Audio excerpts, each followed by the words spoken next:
Okay. Hello? Hello? Hello?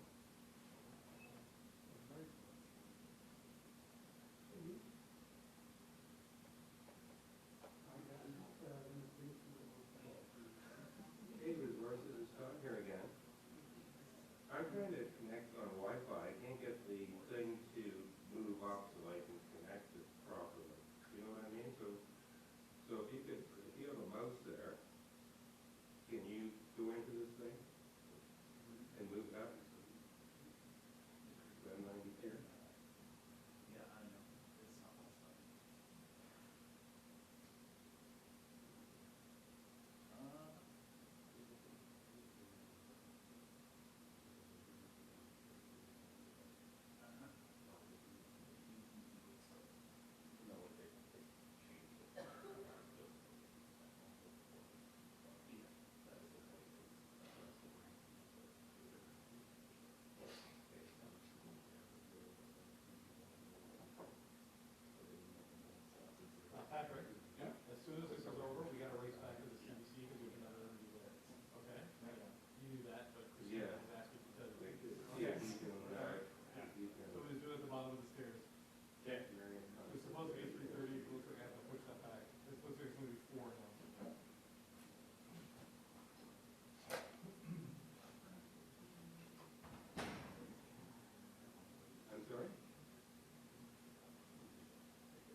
Yes or no? No? Yes? Do you want me to say a few words? Okay.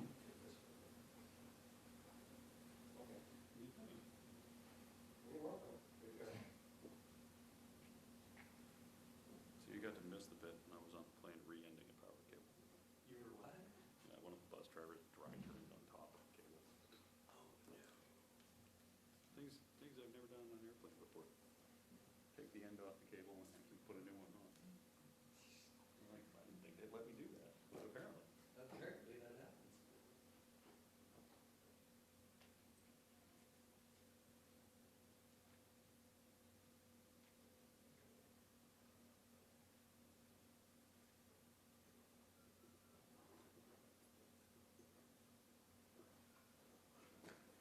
I don't know, maybe we're still watching some football season.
in one term, and admits that Liberals foresee deficits and higher debt every year forever.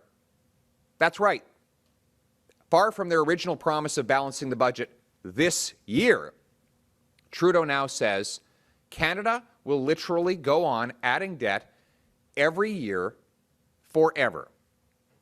Now, the $56 billion in new promises that he makes do not even include the extra $15 billion in annual costs for his promised pharmacare plan, a number that I take from his own Liberal pharmacare czar. This is Justin Trudeau's credit card campaign.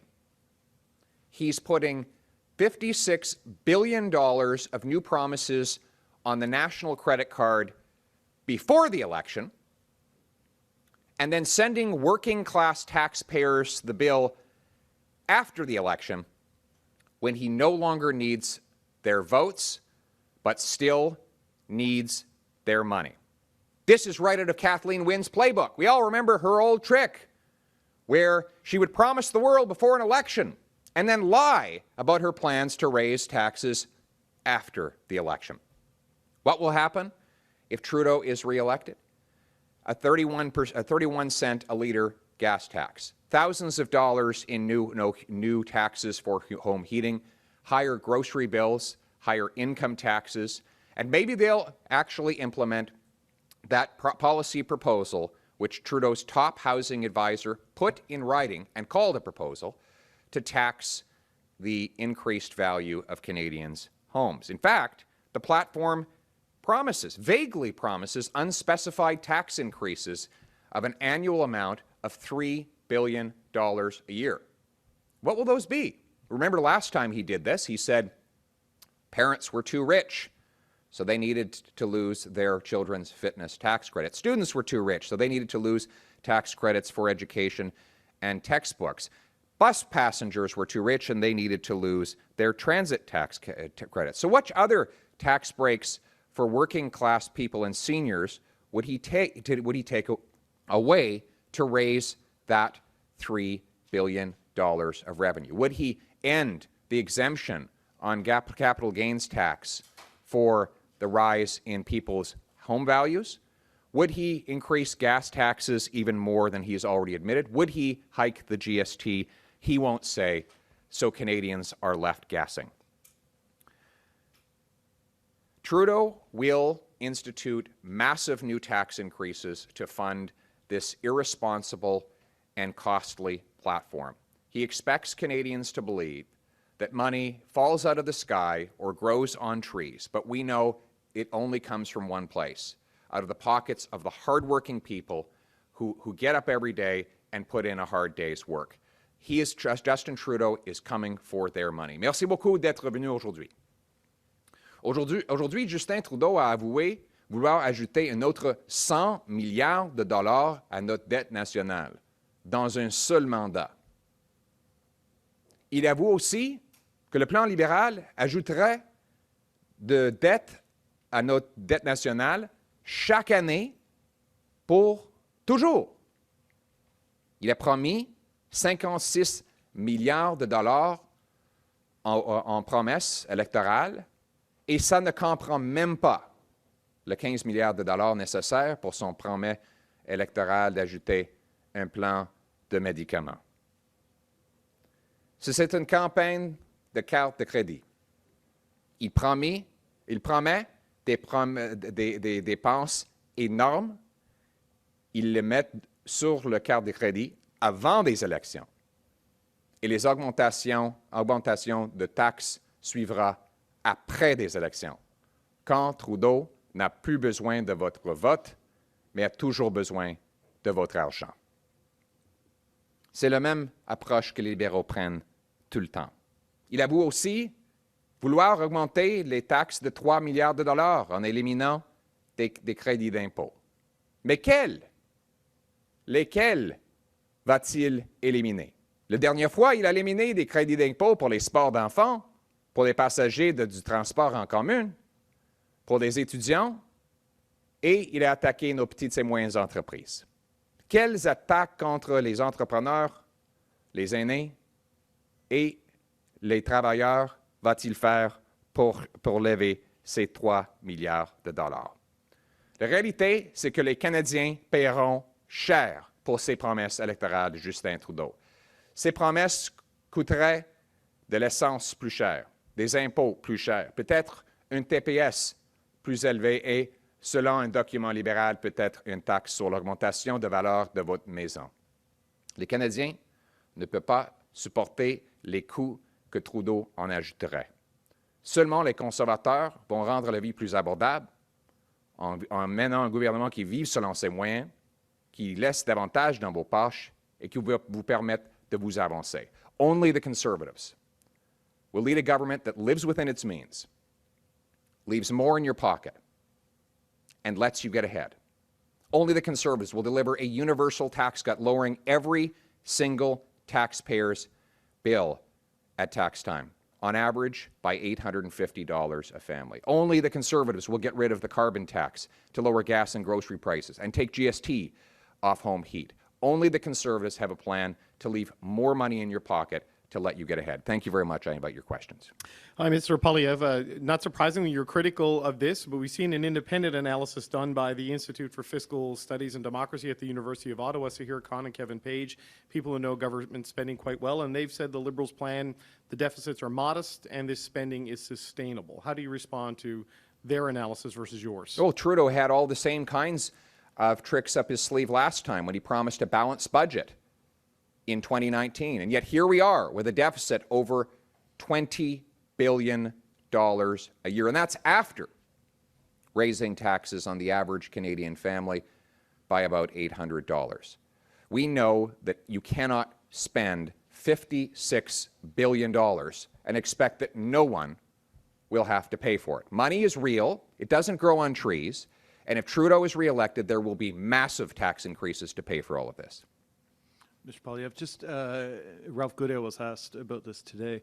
He justified the spending, saying that times are uncertain and that the spending's needed for jobs and investment in the economy. What's your response to that? Well, last time they promised a balanced budget in 2019. And here we are, 2019, $20 billion deficit. They lied before the last election about their deficits, and they're lying now about their plans to raise taxes in this campaign. Canadians will pay a massive tax increase as the price of re-electing Justin Trudeau. Everyday, ordinary people at their homes know very well that Justin Trudeau cannot deliver another $56 billion of spending without raising taxes to pay for it. That is exactly what will happen, and if he were honest, he would admit that now. Your party pledged before the election that you'd be able to balance the budget in 5 years. Given what you've promised so far, is that still the target? I know you haven't released your platform and costing, but 5 years? Yes. Yep. Thank you. Hi, Pierre. You mentioned camping off the top. So today, one of their new announcements was $50 million a year for gangs and gun strategy, but they're spending more on the camping programs that they announced. So in terms of priorities, what do you make of that choice? I think that this whole promise to pay people $2,000 to go camping is probably the only policy Justin ever thought up on his own. And it illustrates how ridiculous a leader he is. It's not just $2,000 to pay people to go camping. It's $35 billion for a new infrastructure bank that will bail out construction companies. It is billions for corporate welfare. It is writing off loans to the Irving family and free fridges for Loblaws. He is frivolously spraying money in all directions uncontrollably, and he will stick Canadians with the bill after the election. Right to your question, though, it shows that Trudeau's priorities are backwards, that he would spend more paying people to go camping than he would keeping our streets safe. And can I also get your thoughts on your leader over the years has talked about being a licensed insurance salesman, and it turns out he did not have a license. So is that misrepresenting his past? He is an accredited, he was, while working in the industry, an accredited insurance broker. And we think that we know that people do work without accreditation in that field, and that's a totally legitimate way to earn one's license in the future. It turned out he was elected to Parliament before he ultimately earned the license, but he did work as an accredited insurance representative, and I think that speaks for itself. There's 3 promises in this platform with no costing: pharmacare, flood insurance, and guaranteed income for those who don't qualify for EI. Could I get your reaction to that? First of all, you're quite right. Some media have been wrongly reporting that this is a fully costed platform. This is not a fully costed platform. The biggest item, of course, is the pharmacare, which Dr. Hoskins, a former Liberal minister appointed by Justin Trudeau to oversee the creation of a pharmacare plan, said would cost a $15 billion price tag. Other estimates are much higher. The Parliamentary Budget Officer's estimates range from $20 billion in an earlier report to $30 billion in his recent costing of the plan of Elizabeth May. So you are quite right. The $56 billion that Justin Trudeau promised in spending today does not even include full costing of many of the other measures that he has not put numbers to already. In other words, there will be a massive sticker shock to Canadians if they re-elect Trudeau, as taxes will go through the roof to pay for these unaffordable and, in some cases, uncosted promises.